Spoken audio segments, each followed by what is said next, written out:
Hello, this is Alex from phpacademy.org, and this is a PHP video tutorial for the new Boston.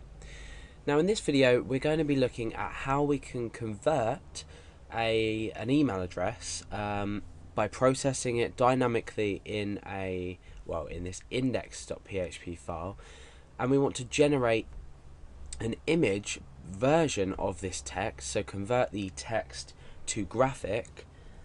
So a graphical representation of the text in this generate.php file, and we're going to do this using the PHP GD library. Now if you don't already have the GD library installed, or you don't think you have it installed, follow along with the tutorial and see if you have any output. If you don't, you can also, or alternatively, you can use PHP info to check whether it's installed. Now if it's not installed, I do recommend you use a package such as XAMPP anyway. This will already include the GD library in your PHP installation. Otherwise, head over to Google for it, and you'll be able to download it. Okay, so we need to go through a variety of stages in order to complete this. The first thing we need to do is we need to change the header information of the page. What's going to happen is when we visit this generate.php page in our browser is then going to interpret this as an image as a whole. So what we're not going to be able to do is write our code here to produce the image and then say have HTML data outside of this. So let me just talk a bit about why you might need to do this as well. So email addresses stored in plain text format on a web page could be insecure, because you could be looking at bots, robots that will be going through web pages looking for email addresses themselves. Now this isn't a 100% secure method, obviously, because what we're doing is wherever we are displaying text data, whether it be in plain text or in image format, we're still having the risk of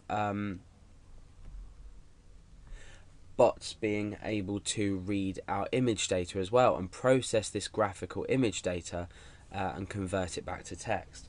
So this is just a way that you can add something to your website that gives a certain level of peace of mind to your users. So the first thing I mentioned that we need to do, remember we're working in this generate.php file and we're going to display the image from index.php. Our users are never going to visit generate.php on its own. We're going to be doing everything from index in the index page. So the first thing we need to do is change the header, and we do this with the PHP header function. So you may have seen things like header location, etc., but what you can do is change the content type from this function. So we can just type in here, content type, and then we can choose a content type. So if you've looked at file types before and you know what's returned from file types, you know that for a JPEG file, which is the format we're going to be creating our image in, is image and then /JPEG. So what this has done now is it's changed the data type of our page. Let's just open our browser. We're already on generate.php. We're going to refresh. Okay, so nothing's come up as of such to let us know that this data type has been successful. But what happens if we come down here and type some text down here? So now let's refresh our page, and you can see that we're not getting the text output up, even though we're just specifying HTML content outside our tags. Now we can successfully say that our content type has been changed, or more or less successfully say that it's been changed. So we've changed the content type of our page, which is extremely important because we are going to be, in the end, using a function called image.jpg, and we're going to be outputting our created JPEG image to the page. So this stage here in the header is very important. So the next thing we need to do is specify the email and also the email length. Now the email length will come into context later when we use this length to determine how wide the image is going to have to be. So for now, let's just specify the email. Now what I'm going to do for now is specify this as just a static variable with static text. We're not going to be using dynamics. Later we're going to be using the get we're going to be using get in the browser to process this. So it will look something like $_get email.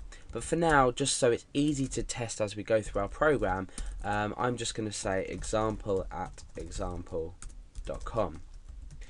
So now what we need to do is grab the length of this email. So that's basically the string length, and what this is going to do is we're going to see how big our font creates each character to be and multiply the width of our image to be like that.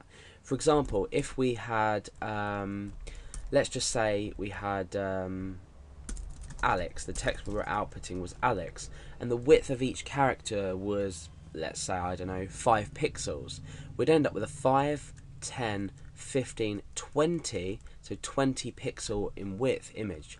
Hopefully that makes sense. If not, later when we use the function you'll understand a bit more about that. So let's just put our full email address in here, so example.com, and now let's create a new variable called email length, and that is going to equal strlen, so we're using the strlen function and getting the length of the email. So let's just echo that out and test that out. Let's get rid of this header so we can test content onto the page. So 19, that sounds about right, so that's worked. Okay, so what do we need to do next? Well, we need to work out the font size that we're going to be using, and then we're going to need to work out the width and the height of the image. Now the height of the image is absolutely fine. That can be just the individual height of the characters that we're using. So we're going to use a function called image font width and image font height to grab the width and the height. But for the width, we need to multiply it by the length of this email address, like I demonstrated earlier. The height can just remain the same because we don't need to make it any bigger than the actual text itself. So let's choose a font size. So we can create a new variable called font_size, and for now I'm going to choose that to 4. I was playing around with this earlier, and the value 4 seemed like the most sort of web page like font size that I could find without condensing the text size too small to make it look too bold, or making it too big to make it look too thin. You know, I had to play around with it, and I guess you can do too when you've finished your program. So the font size is equal to 4. Now what we need to do is we need to determine the image width and the height before we actually create our canvas that we can start painting on our text and our background color.